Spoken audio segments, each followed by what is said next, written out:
Om Shanti. Good morning. आज प्राणेश्वर बाप दादा के 6/5/2024 के अनमोल महावाक्य सुनते हैं। मीठे बच्चे, इस जन्म के पापों से हल्का होने के लिए बाबा को सच सच सुनाओ और पिछले जन्मों के विकर्मों को योग अग्नि से समाप्त करो। प्रश्न है, खुदाई खिदमतगार बनने के लिए कौन सी एक चिंता चाहिए? उत्तर है, हमें याद की यात्रा में रहकर पावन जरूर बनना है। पावन बनने का फुरना चाहिए, यही मुख्य सब्जेक्ट है। जो बच्चे पावन बनते हैं वही बाबा के खिदमतगार बन सकते हैं। बाबा अकेला क्या करेगा? इसलिए बच्चों को श्रीमत पर अपने ही योग बल से विश्व को पावन बनाकर पावन राजधानी बनानी है। पहले स्वयं को पावन बनाना है। ओम शांति। यह तो जरूर बच्चे समझते हैं। हम बाबा के पास जाते हैं रिफ्रेश होने के लिए। वहाँ सेंटर्स पर जब जाते हैं तो ऐसा नहीं समझ सकते हैं।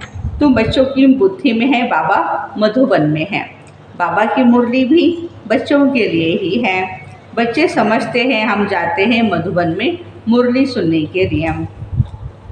मुरली अक्षर श्री कृष्ण से आता है। मुरली कहते ही श्री कृष्ण की याद आती है। मुरली का अर्थ कोई नहीं जानते। तुम बच्चों को अब अच्छी तरह से समझ आई है ना? बाबा ने समझाया है और तुम फील करते हो। बरोबर हम बहुत ही बेसमझ बन पड़े थे। ऐसे कोई भी अपने को समझते नहीं हैं। यहाँ जब आते हैं तब निश्चय बुद्धि होते हैं। बरोबर हम बहुत बेसमझ बन गए थे। तुम सतयुग में कितने समझदार विश्व के मालिक थे। कोई मूर्ख थोड़े ही विश्व के मालिक बन सकते हैं। ये लक्ष्मी नारायण विश्व के मालिक थे, इतने समझदार थे, तब तो भक्ति मार्ग में पूजे जाते। जड़ चित्र कुछ बोल नहीं सकते। शिव बाबा की पूजा करते हैं, वह कुछ बोलते हैं क्या? शिव बाबा एक ही बार आकर के बोलते हैं। पूजा करने वालों को भी पता नहीं ये ज्ञान सुनाने वाला बाप है। श्री कृष्ण के लिए ही समझते हैं कि उसने मुरली बजाई। जिसकी पूजा करते हैं उनके ऑक्यूपेशन को बिल्कुल नहीं जानते, तो यह पूजा आदि निष्फल ही हो जाएगी।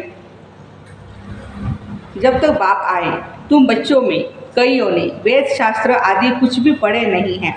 अब तुम्हें एक ही सत्य बाप पढ़ा रहे हैं। तुम समझते हो बरोबर सच्चा पढ़ाने वाला एक ही बाप है। बाप को ही कहा जाता है सत्य। नर से नारायण बनने की सच्ची कथा सुनाते हैं। अर्थ तो ठीक है, सत्य बाप आते हैं, अब नर से नारायण बनना है तो जरूर सतयुग स्थापन करेंगे ना।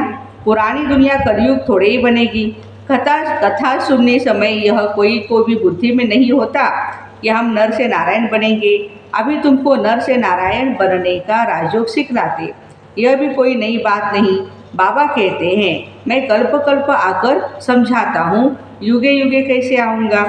ब्रह्मा का चित्र दिखाकर तुम समझा सकते हो। यह रथ है, यह है बहुत जन्मों के अंत का जन्मोपतित। अब यह भी पावन बनते हैं, हम भी पावन बनते हैं। सिवाय योग बल के और कोई पावन नहीं बन सकता। विकर्म विनाश हो न सके। पानी में स्नान करने से कोई भी पावन नहीं बनता है। बाबा कहते हैं पावन कब बनेंगे? जब योग की अग्नि हो। अग्नि में ही क्या होता है? पावन बनते हैं। लेकिन पानी होता है आग को बुझाने वाला।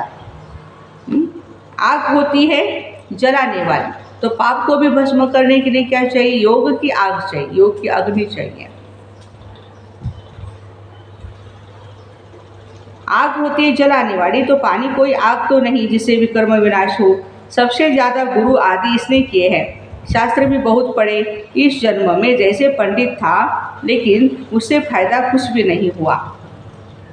पुण्य आत्मा तो बनते नहीं हैं, पाप ही करते आए हैं। तो बाबा ने समझाया है, अपने को बच्चे समझते हैं तो इस जन्म में जो भी पाप आदि किए हुए हैं, जबकि सन्मुख बाप आया है तो पाप कर्म बता देना चाहिए शिव बाबा को। इस जन्म के तो पाप कर्म सभी को याद है, तो बाबा कहते बता देना चाहिए, ताकि वो क्या होगा, पाप हल्का हो जाएगा। वैसे तो हर पाप की सज़ा तो होती ही, लेकिन भगवान को सच्चे दिल से सुनाएंगे तो वो हल्के हो जाएंगे, इस जन्म में हल्के हो जाएंगे। फिर पुरुषार्थ करना है, जन्म जन्मांतर के पाप कर्म का बोझा जो सिर पर है उसे उतारना है। बाप योग की बातें समझाते हैं, योग से ही विकर्म विनाश होगा, ये बातें तुम अभी सुनते हो।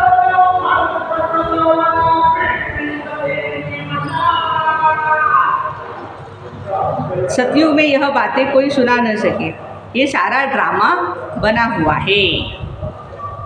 सेकंड बाय सेकंड यह सारा ड्रामा फिरता ही रहता है।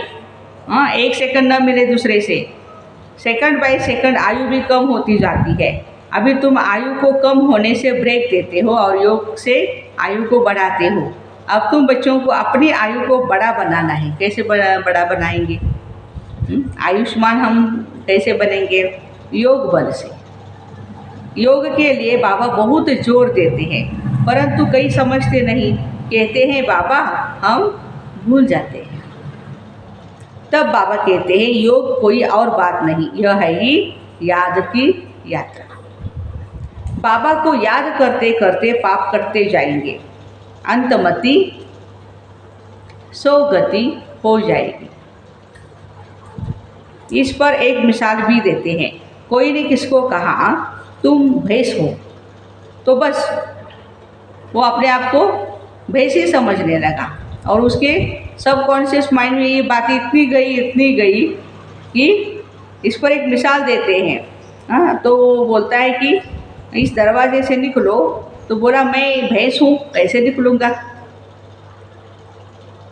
सचमुच जैसे भैंस बन गया, माना जो कॉन्शियस में गया उसी तरह से उसका रूप भी बनता गया। यह एक मिसाल बेड बनाया है, बाकी और कोई ऐसा है नहीं। ये कोई यथार्थ मिसाल नहीं है, हमेशा रियल बात पर मिसाल दिया जाता है। ये समय बाप तुमको जो समझाते हैं उनके फिर भक्ति मार्ग में त्यौहार मनाए जाते हैं। कितने मेले मनाखड़े आदि होते हैं, बाकी इस समय जो कुछ होता है उनके त्यौहार बन जाते हैं। तुम यहाँ कितने स्वच्छ बनते हो, मेले मनाखड़े में तो कितने मेले होते हैं, शरीर को मिट्टी मलते हैं, समझते पाप मिट जाएंगे। बाबा का खुद ये सब किया हुआ है। ब्रह्मा बाबा ने नासिक में पानी बहुत गंदा होता है वहाँ जाकर के मिट्टी मलते हैं, समझते पाप विनाश हो जाएंगे। फिर उस मिट्टी को साफ करने के लिए पानी ले आते हैं। विलायत में कोई बड़े महाराजा आदि जाते थे तो गंगा जल का मटका साथ में ले जाते थे, फिर स्टीमर में वही पानी पीते थे। आगे एरोप्लेन मोटर आदि थे नहीं। 100-150 वर्ष में देखो क्या क्या बन गया है। साइंस का जलवा है ना। सतयुग आदि में यह साइंस आदि काम में आती है। वहाँ तो महल आदि बनाने करने में देरी नहीं लगती। अभी तुम्हारी बुद्धि पारस बुद्धि बनती है तो ये सब काम सहज कर लेती है। जैसे यहाँ की मिट्टी की ईंटें बनती है ना, वैसे वहाँ सोने की ईंटें बनेगी। देखो वंडरफुल। इस पर एक माया मच्छंदर का खेल दिखाते हैं। यह तो उन्होंने नाटक बेड बनाए दिखाने के लिए। बरोबर स्वर्ग में सोने की ईंटें हैं, उसको कहा जाता है गोल्डन एज। और इसको क्या कहेंगे? Iron age. स्वर्ग को तो सभी याद करते हैं, चित्र भी उन्होंने कायम है। कहते भी हैं आदि सनातन देवी देवता धर्म, फिर हिंदू धर्म कह देते हैं। देवता के बदले हिंदू कह देते हैं, क्योंकि विकारी है तो देवता कैसे कहेंगे। तुम कहाँ भी जाते हो तो यह समझाते हो, क्योंकि तुम हो मैसेंजर, पैगंबर। बाबा का परिचय हर एक को देना है। कोई झट समझेंगे कि बरोबर तुम ठीक कहते हो, दो बाप बरोबर हैं। कोई कह देंगे परमात्मा तो सर्वव्यापी है। तुम समझते हो एक से हद का वर्षा मिलता है, पारलौकिक बाप से बेहद का वर्षा मिलता है 21 जन्मों के लिए। यह ज्ञान भी अभी है, वहाँ यह ज्ञान नहीं रहता। संगम पर ही वर्षा मिलता है, जो फिर 21 पीढ़ी जन्म बाय जन्म तुम राज्य करते हो। तुम सारे विश्व के मालिक बनते हो। यह तुमको अभी मालूम पड़ा है। जो पक्के निश्चय बुद्धि है उनको कोई संशय उठाने की बात नहीं है। बेहद के बाप से बेहद का वर्षा मिलता है। शिव बाबा आएंगे तो जरूर कुछ वर्षा देते होंगे ना, इसलिए बाबा कहते हैं यह बैच बहुत अच्छा है। ये बैच हमारी मैसेज देने वाला मैसेंजर है, तो इसे सदा लगा करके रखना है। घर घर में मैसेज देना है, फिर कोई माने या न माने उसकी मर्जी है, लेकिन संदेश देने का काम तो हम करें ना। विनाश आएगा तो समझेंगे कि भगवान आया हुआ है। फिर जिन्हों को तुमने मैसेज दिया होगा वो याद करेंगे, हाँ ये सफ़ेद पोश वाले फरिश्ते कौन थे। सूक्ष्म वतन में भी तुम फरिश्ते देखते हो ना, तुम जानते हो मम्मा बाबा योग बल से ऐसा फरिश्ता बनते हैं, तो हम भी बनेंगे। ये सब बातें बाप इसमें प्रवेश कर तुमको समझाते हैं, डायरेक्ट नॉलेज देते हैं। जो बाबा में नॉलेज है वह तुम बच्चों में भी है। जब ऊपर में जाते हो तो नॉलेज का पार्ट भी पूरा हो जाता है, फिर जो पार्ट मिला वह सुख का पार्ट बजाते और ये नॉलेज भूल जाती है। तो तुम बच्चे कहाँ भी जाते हो, मैसेंजर की निशानी है, ये बैग साथ में रखो। भल कोई हंसी करे, हाँ क्या लगा के रखा है, इस पर भी क्या हंसेंगे। तुम तो यथार्थ बात सुनाते, ये बेहद का बाप है, उनका नाम है शिव बाबा, वो है कल्याणकारी, आकर के स्वर्ग की स्थापना करते हैं। यह पुरुषोत्तम संगम युग है। यह सारा ज्ञान तुम बच्चों को अभी मिला हुआ है, फिर भूलना क्यों चाहिए। बात तो बिल्कुल ही सहज है, चलते फिरते बाप और वर्षे को याद करना है, शांतिधाम और सुखधाम। तुम बच्चे यहाँ आते हो, मुरली सुनकर जाते हो, फिर सुनानी चाहिए। ऐसे नहीं सिर्फ एक ही ब्राह्मणी मुरली चलाए। देखो, ब्राह्मणी को आप समान बनाकर तैयार करना चाहिए। बहनों को काम दिया बाबा ने, कि आप कहीं जाते हैं बाहर सेवा के लिए या मधुबन जाते, तो आपके पीछे सेंटर संभालने के लिए भी बहनें माताएं तैयार होनी चाहिए मुरली सुनाने के लिए। ऐसे नहीं कि सिर्फ एक ही ब्राह्मणी मुरली चलाए। ब्राह्मणी को आप समान बनाकर तैयार करना चाहिए, तब बहुतों का कल्याण कर सकेंगे। अगर एक ब्राह्मणी कहाँ चली भी जाती है तो दूसरे क्यों नहीं सेंटर संभाल सकती? क्या धारणा नहीं करती है? स्टूडेंट को पढ़ने और पढ़ाने का शौक होना चाहिए। मुरली तो बहुत सहज है, कोई भी धारण कर क्लास करा सकता है। यहाँ तो बाप बैठे हैं, बाप बच्चों को कहते हैं कोई भी बात में बच्चे संशय नहीं होना चाहिए। एक बाप ही है जो सब कुछ जानते हैं, एक ही एम ऑब्जेक्ट है, इसमें कोई प्रश्न आदि पूछने की दरकार नहीं। सुबह को भी बैठ बच्चों को बाबा की याद की यात्रा में, बच्चों को याद की यात्रा में मदद करता हूँ। ये ब्रह्मा बाबा अपना अनुभव सुना रहे हैं। अमृत वेले उठ करके उनको मैं मदद करता हूँ। सारे बेहद के बच्चे याद रहते हैं। तुम सब बच्चों को इस याद की मदद से सारे विश्व को पावन बनाना है। इसमें ही तुम अंगुली देते हो। योग करना ये भी क्या है? भगवान के कार्य में अंगुली देना है, सहयोग देना है। पवित्र तो सारी दुनिया को बनाना है ना, तो बाप सभी बच्चों पर नज़र रखते हैं। सब शांति धाम में चले जाएंगे, सबका अटेंशन खींचवाते हैं। बाप तो बेहद में ही बैठेंगे। मैं आया हूँ सारी दुनिया को पावन बनाने, सारी दुनिया को करंट दे रहा हूँ तो पवित्र हो जाए। जिनका पूरा योग बल होगा वह समझेंगे बाबा अभी बैठकर याद की यात्रा सिखला रहे हैं, जिससे विश्व में शांति होती है। बच्चे भी याद में रहते हैं तो मदद मिलती है। मददगार बच्चे भी चाहिए ना। खुदाई खिदमतगार निश्चय बुद्धि ही याद करेंगे। तुम्हारी पहली सब्जेक्ट है ही पावन बनने की। गोया तुम बच्चे निमित्त बनते हो बाप के साथ। बाप को बुलाते भी है, हे पतित पावन आओ। अब वो अकेला आकर के क्या करेगा? खिदमतगार चाहिए ना। तुम जानते हो हम विश्व को पवित्र बनाकर सारे विश्व पर राज्य करेंगे। विश्व पर राज्य करने के लिए पहले खुद को पवित्र बनाना है, पूरी प्रकृति को पावन बनाना है, फिर बाद में बाबा के त्यागराज कर सकते हैं। बुद्धि में जब ऐसा निश्चय होगा, पक्का निश्चय, तब बाबा कहते हैं नशा चढ़ेगा। तुम बच्चे जानते हो हम बाबा की श्रीमत से अपने योग बल से अपने लिए राजधानी स्थापन कर रहे हैं। यह नशा चढ़ना चाहिए, यह है ही रूहानी बात। बच्चे समझते हैं हर कल्प बाबा इस रूहानी बल से हमको विश्व का मालिक बनाते हैं। यह भी समझते हो शिव बाबा आकर स्वर्ग की स्थापना करते हैं। अभी सिर पर इस याद की यात्रा का ही फुरना है। कैसे हम योग करें, कैसे अपने को पावन बनाएं, पुरुषार्थ करना है। बाबा कहते धंधा आदि करते भी याद की यात्रा रहे।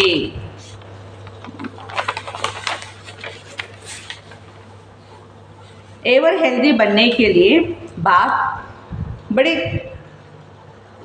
बाप कमाई बड़ी ज़बरदस्त कराते हैं। इस समय सब कुछ भुलाना पड़ता है। हम आत्माएं जा रही है, आत्मा अभिमानी बनने की प्रैक्टिस कराई जाती है। खाते पीते चलते फिरते यह क्या बाप को याद नहीं कर सकते? फिर माताएं क्या करती है? कपड़ा सिलाई करती है। हाँ, भाई भी करते हैं। तो बाबा कहते कपड़ा सिलाई करते हुए बुद्धि योग बाप की याद में रहे, बहुत सहज है। यह तो समझते हो 84 का चक्र पूरा हुआ। अभी बाप हम आत्माओं को राजयोग सिखलाने के लिए आए हैं। यह वर्ड की हिस्ट्री ज्योग्राफी रिपीट होती रहती है। कल्प पहले भी ऐसे हुआ था, जो अब रिपीट हो रहा है। ये रिपीटेशन का राज भी बाप ही समझाते हैं। हर एक को ड्रामा में पार्ट मिला हुआ है। ये वह बजाते रहते हैं। बच्चों को राय दी जाती है, बाप को याद करो तो सतो प्रधान बनेंगे। फिर यह शरीर भी छूट जाएगा। तुम्हारी बुद्धि में अब यही है कि हम आत्मा सतो प्रधान बने, क्योंकि वापस घर जाना है। सतयुग में ऐसे नहीं कहेंगे, वहाँ तो कहेंगे एक पुराना शरीर छोड़ दूसरा लेना है। और यहाँ कहते हैं कि ये शरीर छोड़ वापस घर अपने शांतिधाम जाना है। वहाँ तो दुख की बात नहीं, यहाँ यह दुखधाम है।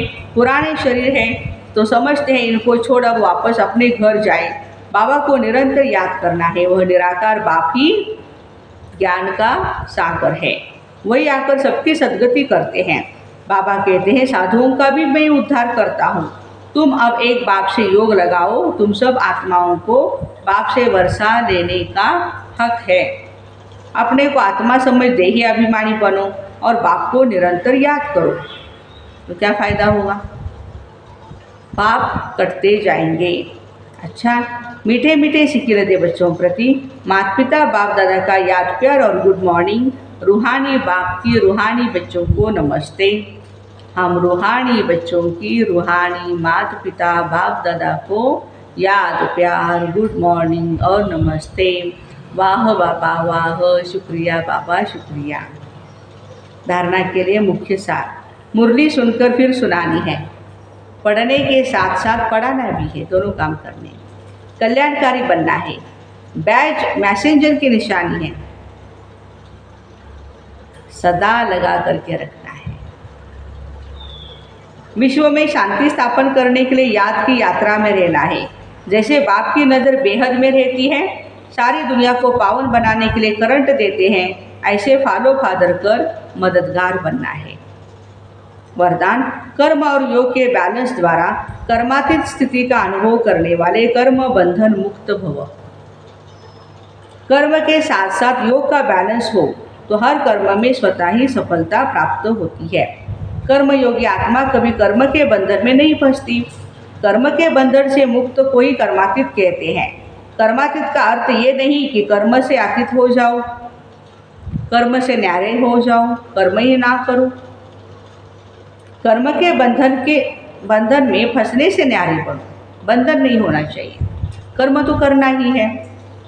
ऐसे कर्मयोगी आत्मा अपने कर्म से अनेकों का कर्म श्रेष्ठ बनाने वाली होगी।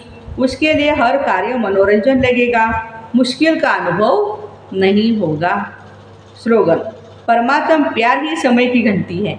वाह, हाँ, परमात्म प्यार ही समय की घंटी है जो अमृत वेले उठाती है। तो ऐसे कर्म और योग के बैलेंस द्वारा कर्मातीत स्थिति का